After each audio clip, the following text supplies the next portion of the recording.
السلام علیکم ورحمۃ اللہ وبرکاتہ۔ میرے دوستوں اور بزرگوں، گھر میں دو چیز کا ہونا بہت ضروری ہے۔ میں بتاتا ہوں کہ دو چیز کا ہونا بہت ضروری ہے۔ نمبر ایک، درخت۔ جب آپ کہیں دھوپ سے کام کر کے تھک کر کے پریشان ہو کر کے آپ چل کر کے آ رہے ہیں اور راستے میں یا گھر کے آزو بازو میں کوئی ہرا بھرا اگر درخت مل جاتا ہے اور اس کے نیچے جب انسان رکتا ہے اور اس سے جو ہوا اور جو ٹھنڈک ملتی ہے تو انسان کے دل کو بہت سکون ملتا ہے۔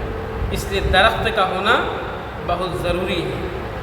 نمبر دو، اسی طریقے سے گھر میں بیٹی کا ہونا بہت ضروری ہے۔ وہ کیسے؟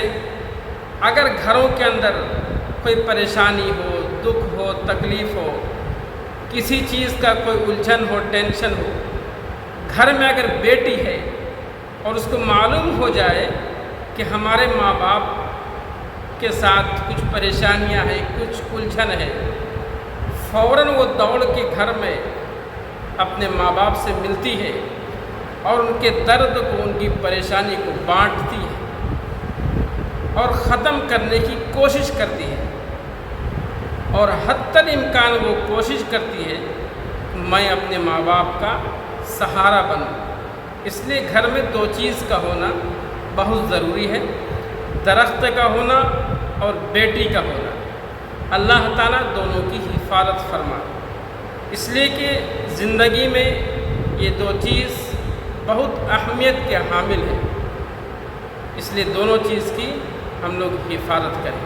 اللہ تعالیٰ دونوں کی حفاظت کرنے کی توفیق عطا فرمائے۔ ویڈیو اچھی لگے لائک، شیئر، سبسکرائب ضرور کیجیے گا۔ السلام علیکم ورحمۃ اللہ وبرکاتہ۔